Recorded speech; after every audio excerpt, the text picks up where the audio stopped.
Okay, I'm excited about this video. It's a different format than I typically have on this channel, so I'll be curious what you think in the comments. But I interviewed Vanessa and Xander Marin, who are the authors of this book, Sex Talks, the 5 conversations that will transform your love life. You know, as a psychologist, I oftentimes am frustrated with these kinds of books because I feel like they're too shallow. They're just focused on simple tools, and they don't provide enough in the way of theory or principles.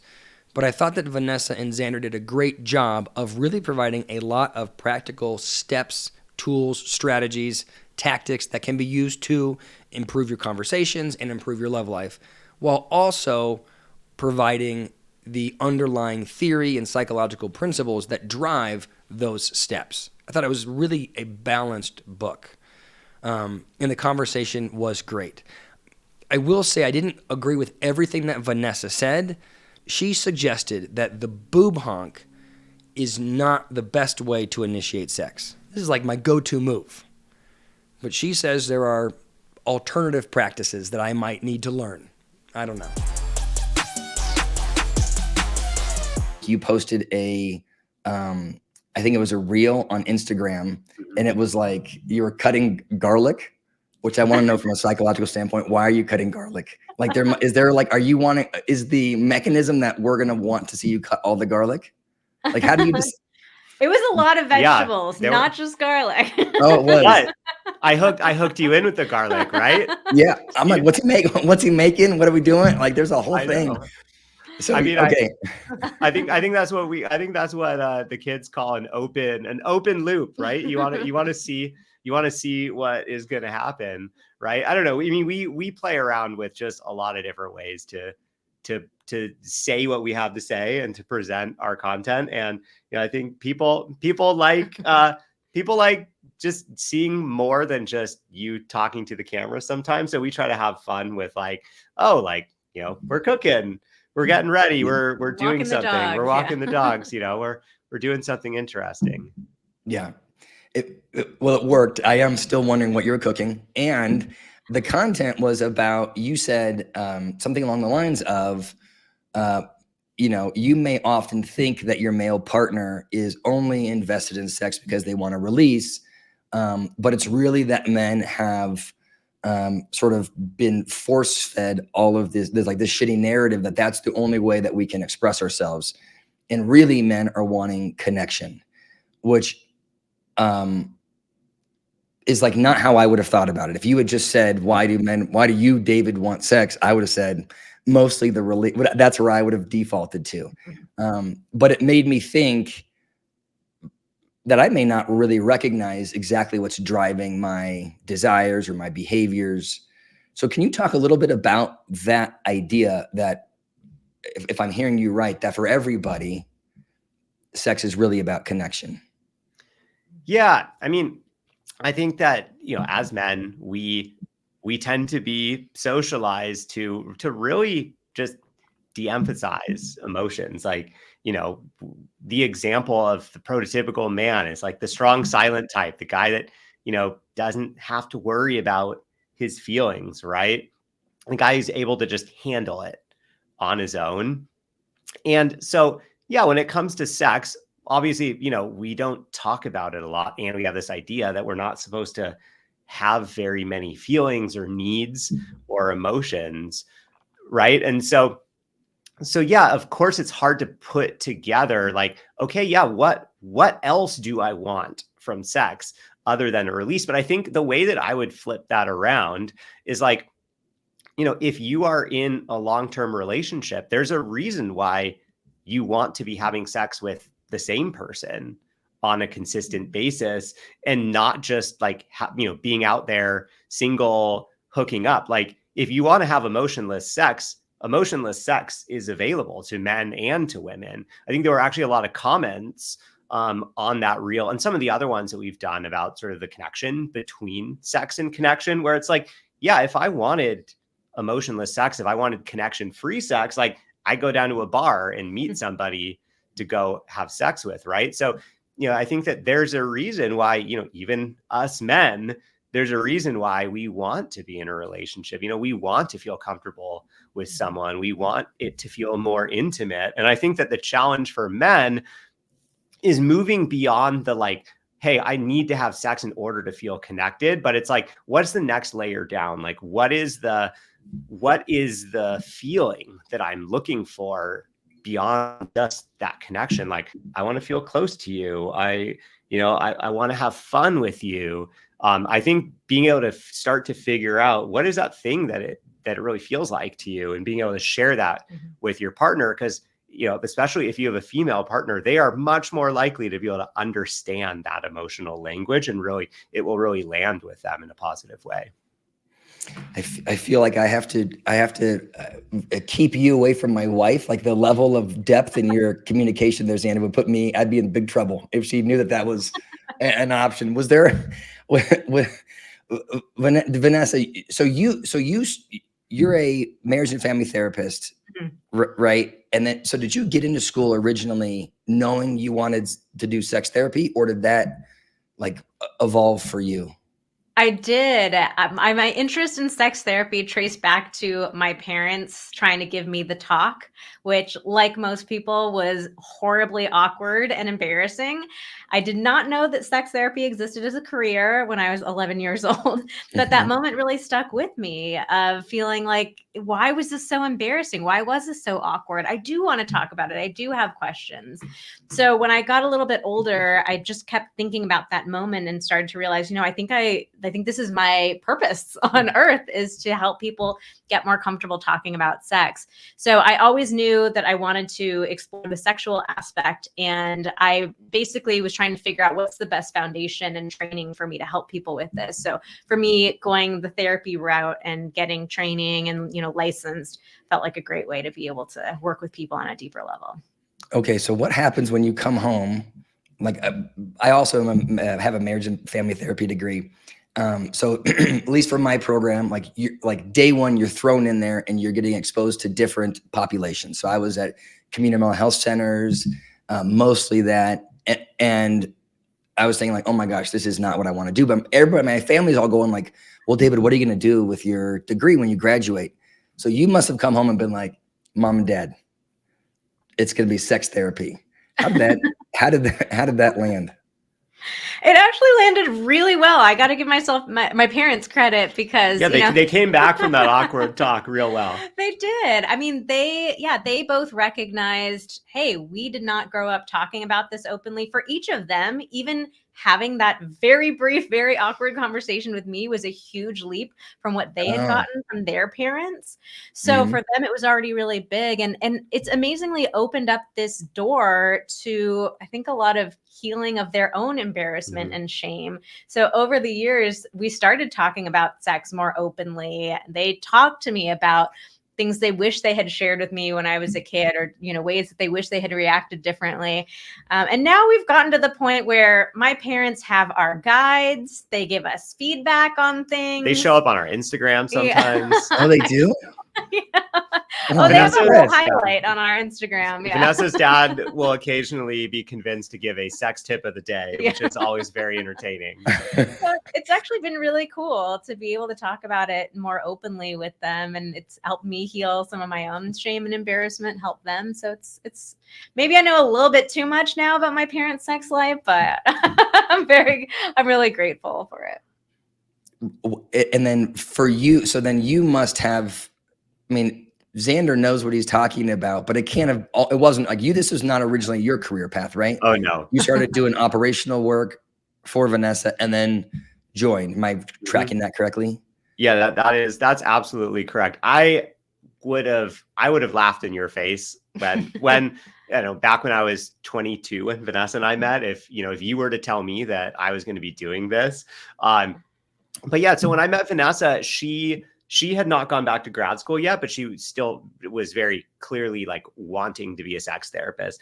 I thought that was the coolest thing in the world, not because I wanted to be a part of it. I thought it was cool because I knew my friends would think that was cool. 100%. That, yes. I told my boys about that. They're gonna be like, "Oh, you must be having some really good sex," and I could just leave it at that.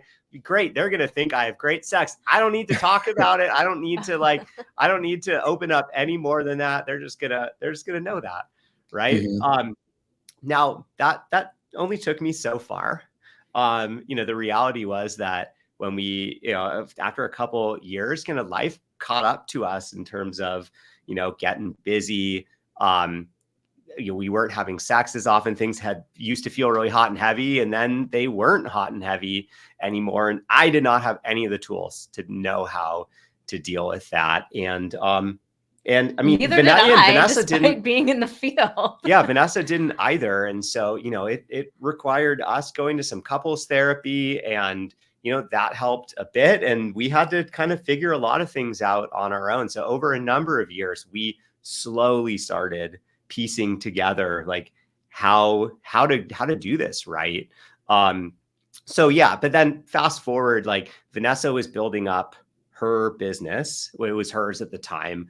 I used to have a career in tech. I wasn't sure what I was doing with my life.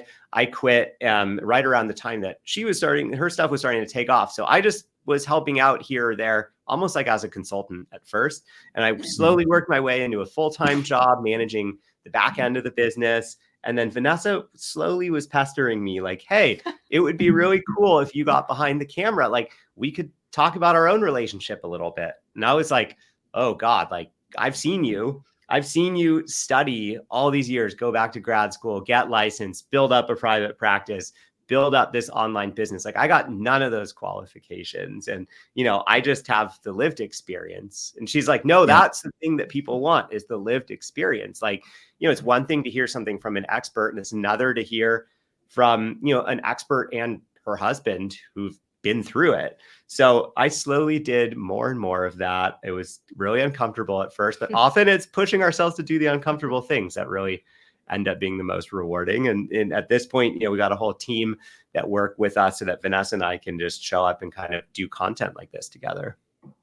In the book, it's, every chapter is Vanessa explaining it. And then there's a part where you say like Xander's view, like what this looks like for the average person to navigate this. I think it's very cool. So as you're talking about the shame piece, and as you're talking about the need to have more conversations, what do you think, what was in my mind when I was reading the book is sex just a proxy, or the ability to talk about sex a proxy for relationship health? Absolutely. I mean, people always ask us like, why should we even talk about sex? Why is this important? And we kind of turn the question around and say like, well, why shouldn't we? I mean, if you think about any other important aspect of the relationship, any other regular part of your relationship, could you imagine not talking about it openly? Like, I think parenting is a great example. Could you imagine trying to co-parent with your partner, but you never talk about anything related to parent? Like, it's ludicrous to even think about that. Yep. And yet we still have this idea that, we shouldn't have to talk about sex. So, we really believe that talking about sex is crucial to having an incredible sex life. And you cannot have a great sex life without being able to talk about it openly. So it's definitely a very important part of overall relationship health. Yeah. But so I guess the question would be, or do you think, can you have a shitty relationship and a healthy sex life? Or you know what I'm saying? Like, yeah. I don't think in the long term, like you can have sexual chemistry with somebody, you can hate another person and have really great sex with them, but that tends to be pretty short term. If you're talking really in the long term, somebody that you want to have a committed, deep relationship with, like, especially if you're talking about great sex where both partners are truly feeling like the sex is great. I think there is a number of situations out there where one partner might say, we have an incredible sex life. It's great for me. I'm pretty sure it's great for my partner. And the partner's like, not so fast, buddy. Yes. Yeah. I think, I guess there's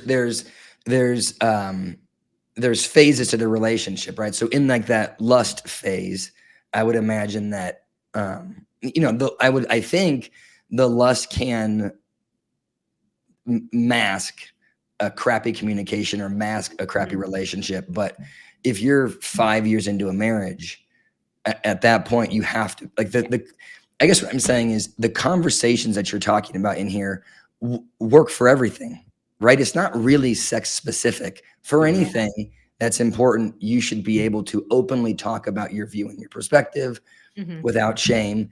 You should be transparent without shame. You should be non-judgmental. You should be, you know what I'm saying? All of those things. Yeah. It's like a really good manual for skills. And it seems like maybe what's different about sex is it requires a greater level of self-awareness or body awareness maybe than other topics. Yeah, a lot of people have been telling us, this feels like a communication book. Like I learned so many communication tools that I used in my relationship with my friends, my family, at work.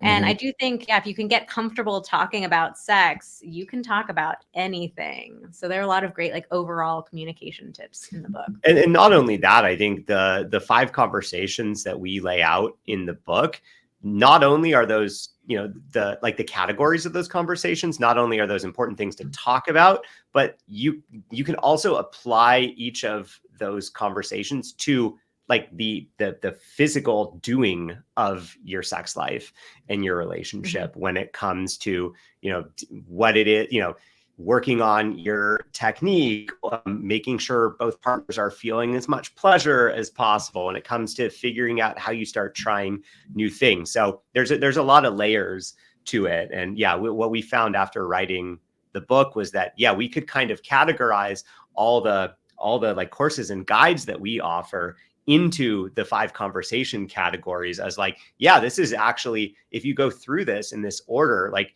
your sex life is going to improve so much. Okay, so give me some coaching or some feedback here. So my one of the topics I thought was really good was this discussion of the bristle reaction, because you're not going to believe it, but I believe my wife has had that reaction before. So I was reading about it, and I think you have really good, like the description of it makes a lot of sense. And then you have really good tools or tactics to help navigate that. Can you sort of walk me through what that is and how you should approach it? The bristle reaction is the name that we came up with for when you go in to touch your partner and they bristle in reaction. Like you can recoil. You can feel them recoil. Flinch. It's like, they're flinching. They don't want to be touched by you. And can I just say, to interrupt, now that my wife and I have the language bristle reaction, I can just get into bed. I haven't even done anything. And she's like, I'm already don't even think about it. I'm already bristling. Exactly. Yeah. It's as soon as people hear it, they're like, oh my God, that's a perfect word for it. Because that is exactly what happens. And we can really feel that moment, speaking as the bristler, and we've both experienced it. But when you are the one bristling, you can just, the slightest change in energy, like you're saying, it doesn't even have to be touched sometimes, but you can just feel those walls go up where you don't want to be touched. You just want your partner to leave you alone. Don't even think about it. Yes. So there are a couple of dynamics that feed into why this happens. And first, I want to say, this is very normal and common. A lot of people tell us they have this reaction and they feel horrible about themselves. Like, why am I reacting this negatively to, my partner, this person I'm supposed to love, who's just trying to give me a little hug or a peck on the cheek or something like that. So it's normal. It's totally okay. So there are a couple of different things that play into it. The first one is how we initiate sex. So most of us feel very uncomfortable initiating. And it is a really vulnerable act. Like, you're putting yourself in the position of being turned down, and that always stings. And when it's about something as sensitive as sex, that feeling of rejection is even stronger.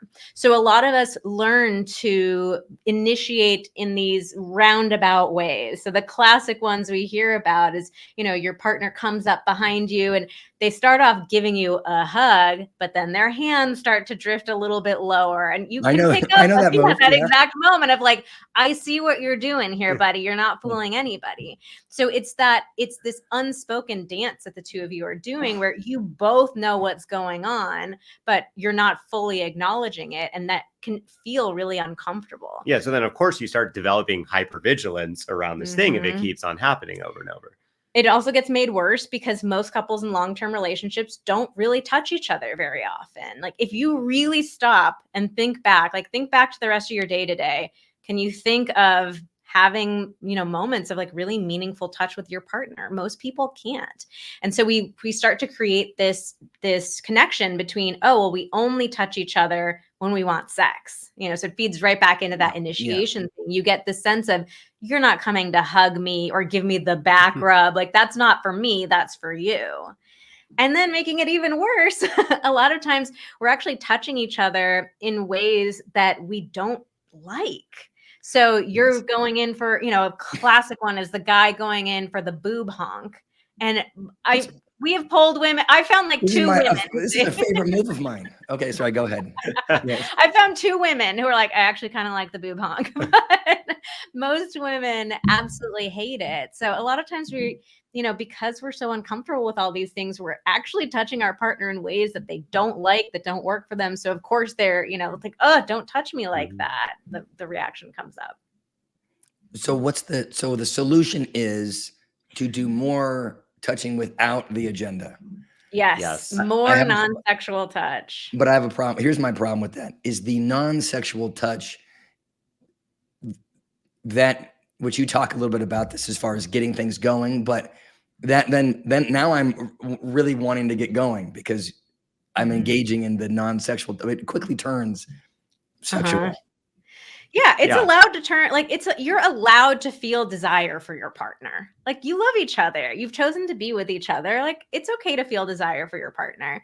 But there does need to be a temporary period of time, especially if this reaction is like very strong in your relationship. There is going to be a period of time where you need to show your partner that you really are serious about this whole non-sexual touch thing. And what it often comes down to is you got to think about it in terms of like, touching your partner for you versus touching your partner for them. And when we are receiving touch, especially us women, we really sense the difference. We know, like, if Xander's touching me, I know in an instant, is this touch for me or is this touch for him? It's kind of crazy. Yeah. I'm like, how did you pick up on that?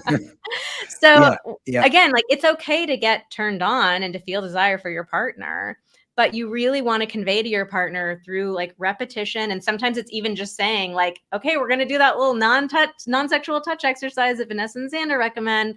We're just going to have touch. I'm not pushing for it to lead to more. That's not the point here. I just want to touch you for you. But yeah, really being able to prove to your partner over time and with repetition that like touching you for your sake really matters. And I want to have those moments. And I think like the thing that I would throw out there to any man or to anyone, because the genders could be totally swapped here. Anyone that feels like, oh well, but okay, I'm on board with that idea of the non-sexual touch, but like I'm gonna get turned on. So I would invite anyone that feels that way to think about, okay, do I need to look at initiation in general? Do I need to develop some more skills in this area? Do I need to have some more conversations with my partner about what types of ways of initiating sex actually land best with them? Because I think so often when we haven't had those conversations at all, we tend to assume my partner must like being initiated with in the way that I would like initiation. It's like kind of with love languages. We never talk about what our love languages are. I just see the world through my eyes. I assume everyone's like me. Right. And so I think it's just an invitation to look at, okay, might there be some other ways to initiate out there? I mean, that's why we have a course called The Art of Initiation, where we really try to break it down into, there's all kinds of ways to do this. We each have different initiation styles. We each have different energies that we like to show up with. And so we really love leading couples through figuring out, okay, what is it that I like? What is it that my partner likes? What's a short list of things that I can do that I know are going to have a much higher likelihood of my partner being into that. So that way you can start to separate, the touch from the initiation and figure out, oh, okay, well, yeah, I can add some non-sexual touch. And if I want to initiate sex, whether it's right now or whether it's for later in the day, I know how to do that perhaps without touch, so that, it's possible to do both of these things at the same time. And so one of the things that I learned from your book, or I mean, I understood it conceptually, I just maybe didn't take it seriously until reading your book, is the part that you talked about where people can be insecure about being rejected. Like the question is, what's like the mechanism of action that leads people to be so lazy a little when you're initiating, like at least for me, I think that I am probably very late. I'll do the boob honk and think this is more than enough. We know where we're going here. Do I have to really do all this other stuff? And part of that could be that I'm lazy, but also could be that I'm insecure about if I make, it's got like a high school student that doesn't try hard on a test, right? If I really put all the work in and then get rejected, then I'll be hurt. Yeah. And So then, exactly what you're saying. So initiating in these jokey ways. So whether it's the boob honk, or a lot of times it's like a lame, oh, I want a bone, or like, you need your vitamin D dosage today. It's like, if we do it in these lame ways, if our partner says like, no, leave me alone, we can play it off as a joke. You plausible deniability. Yeah. I didn't actually mean it. And so it's just a way of protecting ourselves, protecting ourselves from feeling that rejection. We can, play it off like, oh, I didn't actually mean it. But recognizing the vulnerability of initiation is so important. It is a lot harder to initiate in serious ways and to really put an effort into it. And it's also way more likely that you're going to get a yes from your partner when they actually feel that vulnerability from you rather than the joking from you. Because like really, getting back to what we were talking about at the beginning, sex is about connection. And if your partner feels you coming to them and saying like, I want to connect with you. It feels vulnerable. I'm putting myself out on the line. Like that feels like real intimacy. And the opposite is true as far as the vulnerability that I don't think people think about, which is if you're the partner that someone's trying to initiate with, like you said in the very beginning, that people will feel shame for rejecting. So there's a vulnerability that comes with making the decision: do I want to do this thing or not? Yeah. Which is interesting. For me, like it often feels like a pop quiz.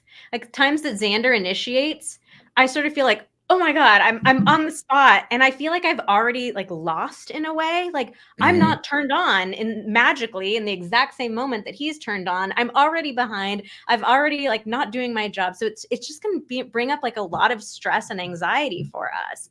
And so I think that leads to exactly what you're saying. Like on the other side of it, sometimes we can be not very sensitive to that vulnerability where we can, there have been plenty of times where I've made fun of Xander, like, oh my God, you want to have sex right now? How could you be thinking about sex right now? Or like, oh, don't touch me like that. Or, just like, because I'm uncomfortable with the vulnerability that's coming up for me. So it's, it's both sides of it. It's learning to initiate with more vulnerability, and it's learning to receive initiation with more vulnerability too. Mm-hmm. And the triggers for it is different, right? So there's some people that are responsive and some people that are spontaneous. And I can't remember which one. The men are spontaneous and the women typically are responsive. Yeah, research has found that men tend to experience more spontaneous desire and women tend to experience more responsive desire. And so where these two types of desire come from is where you feel desire first. So we can get turned on mentally, like the idea of sex sounds good, and we can get physiologically aroused, like you get wet, you get an erection, heart rate increases, that type of thing. So spontaneous desire is when you feel that mental arousal first, and then the physiological arousal comes afterwards. And this is the desire that we tend to see in TV and in the movies. It's that kind of like out of nowhere, spontaneous type of experience. So most of us feel like that is how desire is supposed to work. But responsive desire, because they're thinking of it, they think of it and then that triggers it. Yeah. Where we just feel like it's just supposed to pop into my head. I'm supposed to get excited about it. Or like the classic, like, a couple, they each look at each other and all of a sudden they're making out and they're jumping into bed and like it's on, right? Like it's on with one wink or something. Yeah. And then responsive desire is the exact opposite. So your body gets turned on first, and then the mental arousal follows from there. So one of the classic signs that you might be primarily responsive is if you've ever been in the middle of sex or even at the end of sex sometimes, and you catch yourself thinking, this is really fun. Why do I not seem to want this more often? So for responsive types, it's not that they have low desire, but it's just that their body needs to have some sort of physical arousal first before the idea of sex sounds good. So if you catch a responsive desire person, at a random point throughout the day and ask them like, do you want to have sex right now?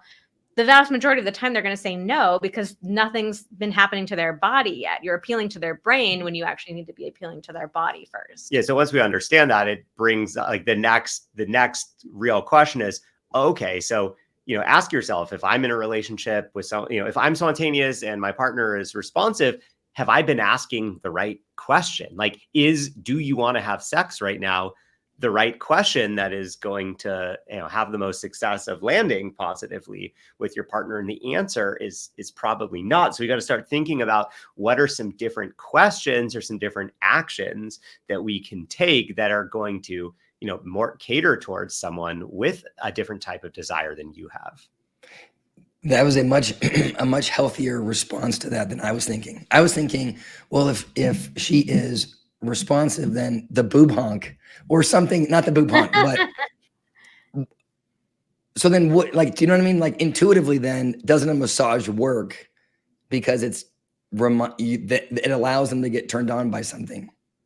Yes. But no. But now we're talking about sexual touch, where there is like a purpose to it. There is like a motivation to it, versus non-sexual touch where there isn't. And it's, we're really trying to like keep it in that non-sexual realm. Yeah. But so for example, I think one of the big mistakes a lot of us make is we think of initiating sex as this like instantaneous thing. Like, do you want to have sex right now? And so if one of the people is responsive, right now is probably going to almost immediately trigger a no, because well, no, right now in that moment, no, like I'm not turned on. My body is not turned on at all. So why would I be thinking about this? So instead, you don't need to initiate sex in this like immediate thing. It'd be like, hey, like, are you like might you be open to some intimacy later? Like I would love to connect with you physically. Would you be open to some intimacy later? Or like, would you be open to me giving you a massage for 10 minutes and see how you feel at the end of that? Yeah. Like I love the phrase, are you open to being turned on? So it implies to your partner, there's not the expectation that you need to be turned on right in this second. This is not the pop quiz, but it's, are you open to the possibility of getting turned on? Yeah, where we do some things that might get us there. Yeah. Oh, got it. And then it's the massage. Yes. Yeah. Yes. But then everybody knows what we're doing. Then you can have it's not the surprise. It's not a little naughty. Yeah. Okay. Yeah. I think that's really, I mean, I know I'm joking about it, but I think it's a really important way for people to think about what that interaction looks like. And you talked a lot about different initiation styles and their relationship to the 5 love languages, which I thought was, I guess I had 2 thoughts. The first is I think it's really interesting. It makes a lot of sense that we all have different ways that we show love, and we all have different ways that we want to engage in intimacy with somebody else. So my question is, and this is my critique of Gary Chapman's book also, and maybe you can reframe the way I'm thinking about it. But I feel like Gary Chapman is saying, everybody has a different love language. And so you need to adjust your style to meet the love language of your partner. So if my partner is acts of service, well then, David, stop doing physical touch or stop saying affirmations, go mow the lawn, because that's what she needs. Where I think he stops short though is also, which I think is what your book is also saying, is okay, figure out how your partner wants to be initiated and do those things. Stop just doing the boob honk if that's what you're, am I capturing that right? Yeah. So, I mean, what I think is really interesting about the love language is the way that I view it, and this might be my own interpretation of it, is not that we shouldn't do the things that our partner doesn't, not their love language. I still think it's valid. Like if you like sharing words of affirmation with your partner, you should still do that. It might not, but it's recognizing it might not be the thing that really lands with them. It might not have as large of an impact as something else. We need to do both. But when it comes to initiation, in general, most of us don't have a certain way that we like need to initiate. Like, I have to do it in this way. What we're ultimately looking for is like, it should be an invitation to your partner of like, I want to connect with you. So let me try to invite you to connect with me in a way that's going to feel tempting to you. Like, it should feel like this very exciting invitation. So it's understanding what is it that your partner is going to get genuinely excited about. So there's not as much of a, oh, but I want to do it in like my specific way. Like we very rarely hear from men like, but I love the boob hug. It's more like, I don't know what else to do. And it's just like boobs are kind of squishy and fun. But you know, even if there was a way that you like really wanted to initiate, like I'm sure you could talk about it with your partner. But in general, it's finding what's going to make it feel like an invitation to them. Okay. So with Gary Chapman's book, and that is the author, right? I just like, did I remember that correctly? Okay. Yeah. What I don't think he talks about is, at least in my opinion, I do think it's important for our partners to also recognize the language that we're using. So if I'm mowing the lawn, if I'm saying words of affirmation, I feel like sometimes if I read that book, it reads like my wife can be like, wrong language. Do you know what I'm saying? But it sounds like the way you're describing it is, yes, if we're initiating, it serves us to do it in their language, right? But they should also, like, I guess I want my wife to know that if I'm doing it wrong, I wish it wasn't the boob honk always, but if it was the boob honk, I do wish that she clocked. That's David's trying to connect. Yeah. You know what I'm saying? I think this loops back around to what we were talking about the vulnerability in receiving the initiation. So I think you could absolutely say to your partner, like, hey, I really appreciate you making the effort to initiate. Like, I see that I know it's vulnerable. I see you doing that. You know what, though? It would feel much more enticing to me if you were to do it in this way. You know, so I think something like that can be a lot softer and gentler, where you're recognizing like, hey, I see you. I see what you're doing and I appreciate it. And here's what might land with me a little bit. This would be more effective. I mean, what we try to talk couples through, especially in that Art of Initiation course, is identifying kind of like what the turn off types of initiation are, because I think the reality is there's a whole lot of different initiation techniques, and we try to get each partner to really identify, like, are there any things that you could do that would really actively turn me off? And we have a lot of different examples. We've asked on Instagram before, like, what is your favorite way to refer to having sex or whatever, and we get all kinds of responses, and I look at a lot of those and I'm like, if you said any like these 5 things, like, that would not really turn me on. Like, that sounds kind of gross, and I'm not into that. Right. Yeah. So it's differentiating. Okay, there's a whole menu of options. There's a couple of them that I'm really not into, like, just like food. Like, if you serve me that, I'm not eating it, and I'm actually might not eat dinner at all because it really grosses me out. Right.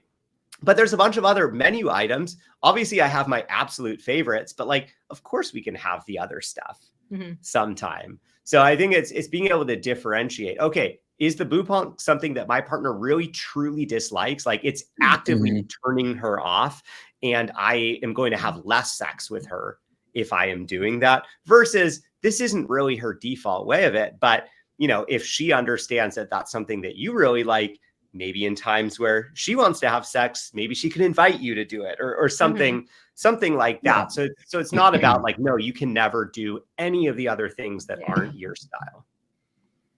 Yeah, that totally makes sense. And it sounds, so how many different courses do you guys do, or lead? We have a lot. I love creating guides and courses and just having that, that really practical advice. But we have a couple that are our most popular ones. We have our ultimate foreplay guides, which really walk you through like step by step, the exact techniques to use with your hands and mouth. We have next level intercourse, which just has a similar like step by step type of approach, but with specific intercourse positions. And then we have that Art of Initiation course that Mm-hmm. Xander mentioned, and 2 different challenges. We have one sex challenge that gives you different ideas of like new things to try in the bedroom together, and a connection challenge that's more focused on the emotional intimacy of giving you specific emotional, emotional intimacy building activities to do together every day. So those are Wow. our 5 most popular. That's awesome. And are these like video, like what's the format? Like, are you doing videos or is it Yeah, material? It's a combination of Mhm. things. We've got a couple video thing. Maybe we don't even have video anymore on Art of Initiation. We on more of the course stuff, we've been doing more just sort of like podcast style audio on a course platform. And then for the stuff like the ultimate foreplay guides and next level intercourse, those are actually just like illustrated PDF guides. So yeah, like text and illustrations. We actually added some GIFs recently So you can really see exactly what to do. for Oh, both GIF, of those. like an illustrated animation. GIFs. Yeah. So that's super fun. But yeah, no, we just try to make it really practical and approachable, and yeah, just like something that anybody can do. If I guess I have 2 questions. I mean, I think first of all, you've done an incredible job of creating a lane for yourselves in the industry. You know what I mean? You have a voice. I mean, I think it's fantastic. It does make me wonder how much, like, I'll give an example. There is one of the things that you said in the book, and I'm probably going to butcher this, but it was something like, in the morning, ask your partner, what are the ways in which, like, what can I do to be more connected to you today? Something like that, right? Yeah. And I thought, if I did that, my wife would be like, what, who are you? Like it's so far from how I communicate. And then I thought, oh, that won't work for us. And then I was thinking, well, maybe something's wrong. Maybe my immaturity as it relates to that level of intimacy meant that I picked a partner that also has that same level of immaturity as it relates to this topic. And so therefore we don't do it. And it really would apply to us if we put the effort into trying it out. Does that make sense? Yeah, so there are a couple things that come to mind for me. So first is whenever we try out any sort of new behavior, it feels awkward and uncomfortable. And a lot of people will ask us like, well, how do I do this without being awkward? And we say, you can't. You just have to lean into the awkwardness and recognize that like the end result is going to be worth it. So practically in the moment, you could say something to your partner like, hey, I read this book. It had this question. At first, I wrote it off as being too cheesy or like something we would never do, or maybe you would even laugh at me if I asked you this. But the more I sat with it, the more I thought, I actually want to know the answer. I am curious about it. So I'm wondering if we could talk about it. Or like, maybe the way that they ask the question doesn't feel like it fits with our relationship, but like, what do you think of this idea? What's some different language that might fit better for us? Because I think it's we try to give a lot of ideas for people to use, but it's really more like we want people to figure out like what's here for me from this. Like right. Pick and choose and meld things together, figure out what works for you. It's way more important that you just start developing positive relationship habits of any sort rather than the sort of like kind of, I don't know, like the more polarized approach of like, oh, well, they say to do this, that's never going to work, so I'm going to do nothing. Right. We like nuance. We think there's no one size fits all approach. So it might be even just changing the question. Like it maybe for you and your wife, I'm just going to make this up, but maybe it might make more sense to ask like, what could I do to make you laugh today? That might land better, but it's just that basic idea of sharing with your partner, like, hey, I feel a little awkward about this, but you're important to me. Our relationship's important to me. And I want to do stuff like this to show that. Which is why I think it's important that when you frame these concepts up in your book, I think you do a good job of making sure that people understand the underlying principle versus just do this thing, say this, right? There's more to the picture, which makes a lot of sense. Yeah. All right. I know we're almost out of time. So the last question I wanted to ask you was, what's the worst piece of sex advice that you've heard? Like what's out there that you're like, that is not the way you should approach it? Just do it. I hate just do it. It's terrible, terrible advice. Because what happens when you force yourself to have sex that you truly don't want to be having, or even just like push yourself to do it yeah, that or you don't really feel want like to. I'm supposed to, we hear a lot of this is like, well, this is what a wife is supposed to do. Or if I don't give it to him, then he's going to find it from, somewhere else. But when you push yourself to have sex that you don't want to have, you're not going to have a good experience, and you're actually going to decrease your desire even more than it might be feeling right now, because you're starting to associate sex with something that is not for you, and it's not an enjoyable experience. So I understand why people follow that advice, because a lot of us are desperate. We feel really disconnected. We feel like everyone else is having better sex than we are, so I've just got to do something. So I understand the impulse to follow it, but it's just not good advice. And there are plenty of better ways that are actually going to help you understand, like, what is it that I need to feel excited about intimacy? What is it that I need to have a good experience with my partner? Perfect. That was not a hard one for you to answer. You had that chambered. Like you, Yeah. you must have heard that a lot. So there's a lot of bad sex advice out there. That's the first one that comes to mind. Well, it was really nice to meet you. Thank you both for coming on. And the book really is great. So I recommend everybody check it out. Thank you so much for having us. Yeah, It's been really great talking to you.